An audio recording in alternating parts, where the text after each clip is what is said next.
This guy is from WIRK Country. Ladies and gentlemen, Sammy Cruz! Sammy! How are we doing? So far so good, it looks like, huh? Good, we love you! Yeah? Alright. Wow. Hey, I tell you what, I'm very excited. I'll tell you why. I have a 1-year anniversary coming up. My first anniversary. I'm very excited. Thank you. But no, it's, December 21st is going to be my first anniversary of my vasectomy.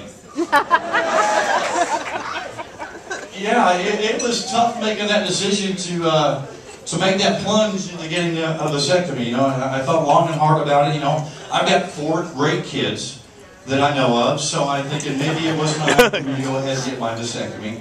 But I sat down and had a very, very serious talk with my wife about it, and the judge, the social worker, and we all came over with the consensus, yeah, go ahead and knock out the vasectomy, so that's exactly what we did. I went over to the doctor's office, and I'm already kind of nervous, you know, because I'm about to talk to a perfect stranger about my stuff, and, you know, I asked him the question, I'm like, so, you snip, and then what happens? Am I still like producing little swimmers when we go through with this? And he says, well, yeah, absolutely.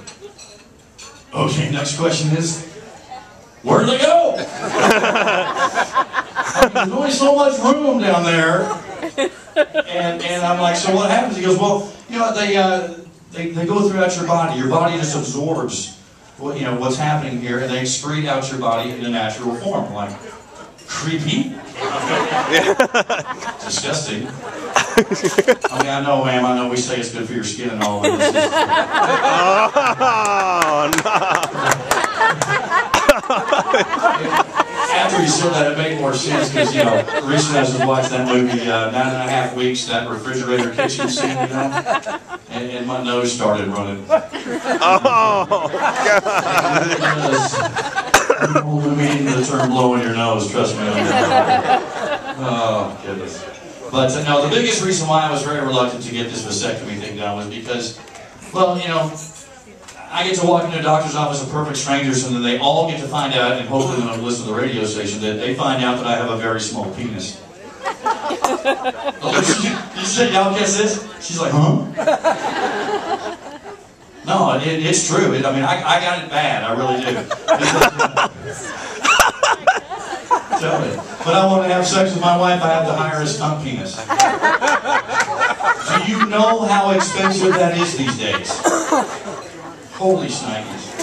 But, no, I go to the doctor's office, and the nurses walk me back down the hall to the procedure room. Of course, we're making small talk. And no there you go. So, she's telling me, she says, Sammy, I listen to you every afternoon driving home from work, and I just want you to know it's really a pleasure to meet you face to face, and to put a face with the voice that I hear every afternoon driving home. I'm like, yeah, you're about to put a whole lot of disappointment with this voice coming up. This is the perfect penis for radio. Absolutely. So, alright, so I get in the room, gotta get naked, which I do, and I lay up on this slab. And the nurse comes walking back in, and of course when she comes walking back in, she looks down and she goes, well, hey there, little buddy. And she walks over here, and she's got this little table set up, you know, prep table, with all the utensils that the doctors are going to use. Of course, these things are made by Fisher-Price. And she holds up this blue cloth, and she says, Sammy, what we're going to do is we're going to lay this blue cloth over your midsection here. We'll cut a hole in it, and then that way the only stuff that's exposed is stuff we're going to be doing the procedure on. All right? She walks over with the blue cloth and a hole puncher. No! That's all I got. So she needles everything through there, and then we start to talk some more. And sure enough, she says, here's what we're going to do. We're going to wrap him up so that he doesn't get in the way. I'm like, really? You're really that concerned about that? So she pulls out this thing of gauze like so. Looks down at me. And cuts it in half.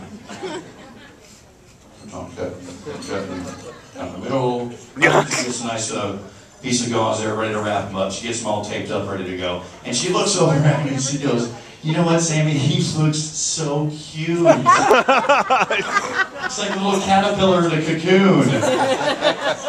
It's okay, one day maybe you'll get lucky, Sammy. You'll blossom into a beautiful butterfly. Oh, God. Butterfly with a small penis. Oh, man. But you know what? I'm very self-conscious, as you can see, about that. But ladies, I think that you're very self-conscious about some weird stuff, too. Like, for instance, our morning guy, Jeff Ell, and I were talking about this one day. His wife and my wife have something in common. They're both panty hiders. They hide their panties. Like, when you go into your, like, if you have to go get a pap done at a gynecologist, which was my first career choice for obvious reasons, but until I talked to a gynecologist, it ain't all what it's cracked up to be. So. You have little accidents, you know, little tinkle accidents, farting accidents. Sometimes a turtle pokes his head out. Awkward. Oh, God. You going all going, yeah, that's right. No, okay, here's the thing. You ladies, you'll go into your gynecologist's office, you'll walk into your exam room, okay?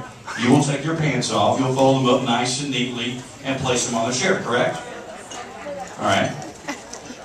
And then you will wriggle out of your panties. That's what she said. And you will wad them up in the teeniest, tiniest, smallest ball you can think of, and hide them in your pants. Seriously? Really? Okay, you're down here, a doctor is this close to your hoo-ha, seeing everything that you're about, and you're hiding your panties? Where am I? You're a panty hider. She's done, no, okay.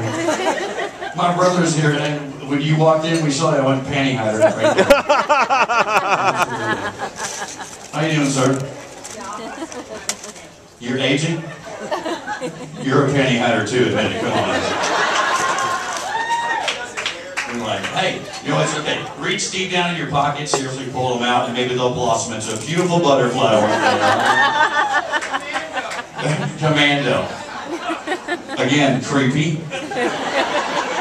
Thank you guys very much. My name is Sammy.